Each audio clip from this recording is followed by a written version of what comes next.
Wala na, panalo na. Tara, let's go.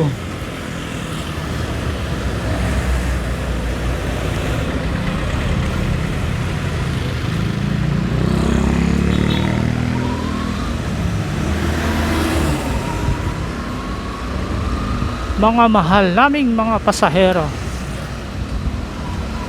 ng MC Riders Taxi,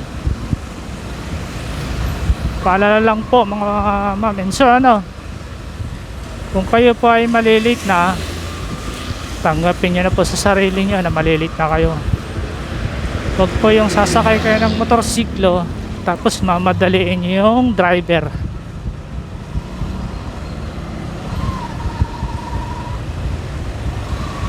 Huwag po natin ipilit na magmadali sa kalsada kasi mahirap po. Hindi natin alam kung anong meron sa kalsada, mga bossing. Dalawa lang yan eh.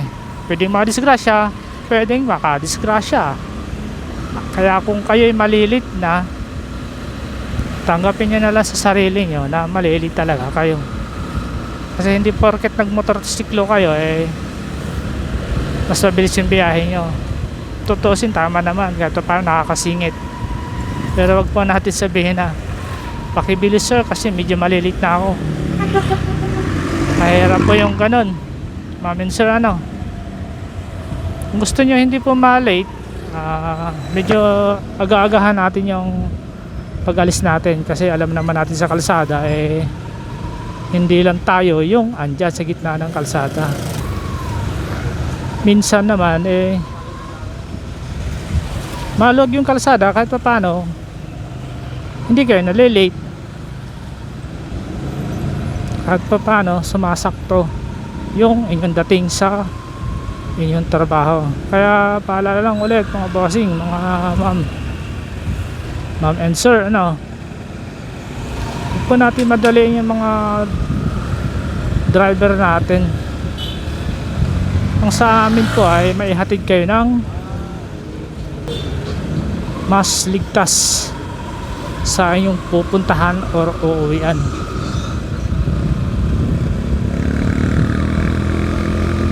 Maraming salamat sa inyo, ma'am and sir. Ngayon pauwi na tayo kasi mahina yung batuhan kanina. So half day lang naman talaga ako ngayon kasi maglilinis ako ng motor. Kasi ito pa yung binaha namin na motor, yung binaha kami doon sa bahay. Hindi ko pa nalilinis sa loob nito, baka nagpuputik na. So kahit pa paano may kinita tayo. Bumili na rin akong gasolina na panlinis, unleaded lang. Hindi tayo naka disc brake, naka brake shoe lang tayo mga bossing. So nasa sauyo tayo. Smooth lang yung takbuhan.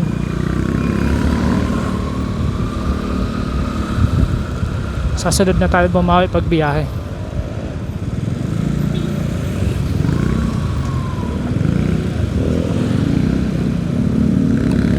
Kung kayang ibigay, ibigay na. Hindi na natin ipipilit yan.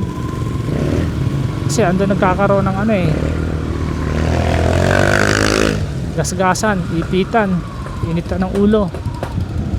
Kung kaya ibigay yung space, ibigay na natin yan.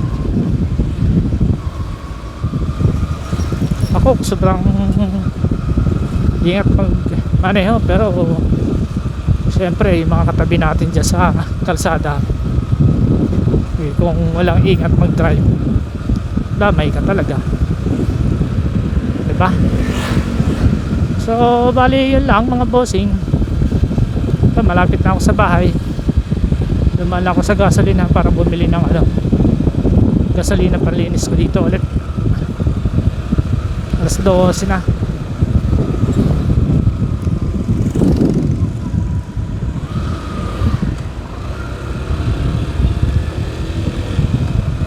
Pagtanghali na mga bossing. Kanina alas 9 medyo gapang na sa booking. Sulpot na lang yung booking. Kaya umuwi na lang muna ako para maglinis ng motor. Ito na yung time na maglilinis na ako kasi Kasi ihahanda natin ito pagdating ng December. Kasi sigurado maraming booking sa December.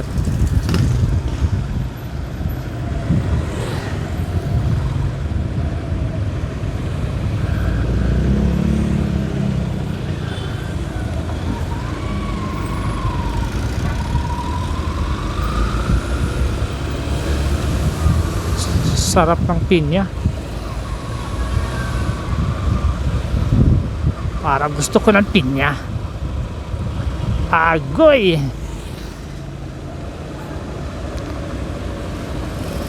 Kanina nga pala mga bossing, yung customer kong isang babae, punta siya ng Cubao.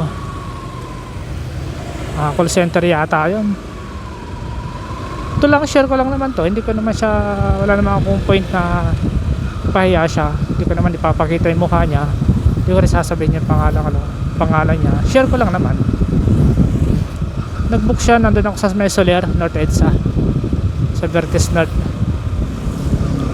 Nakuha ko yung booking niya. Vertis North din yung ano niya, pin location.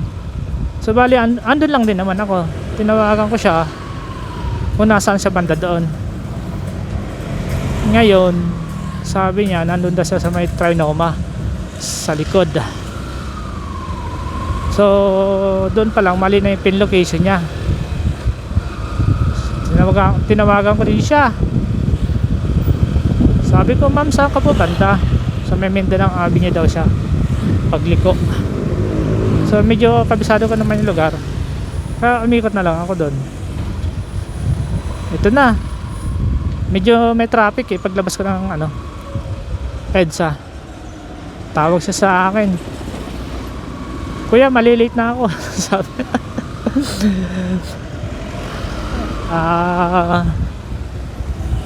sabi ko, ma'am, kung hindi niya na po ako maaantay, ma'am, pa-cancel na lang po. Kasi mali na po yung location nyo, pin location. Hindi siya sumagot. Maya na, tumawag siya uli. Aantayin na lang daw niya ako kasi late na daw siya. Yun yung sinasabi ko kanina na huwag niyong mamadaliin yung driver kung late na kayo.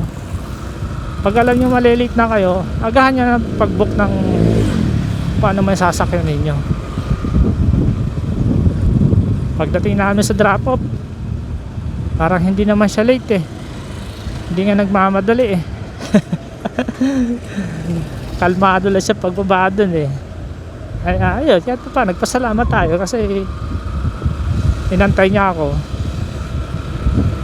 Yan yung mga senaryo namin, mga MC taxi, grab driver, mga naghahanap ba sa kalsada. Yan yung mga senaryo nangyayari dyan sa kalsada. Yung customer nagmamadali. Bali, hanggang dito na lang yung video natin mga bossing eh. Malapit na ako sa bahay. Thank you and God bless. Kahit pa paano may kinita tayo ngayon.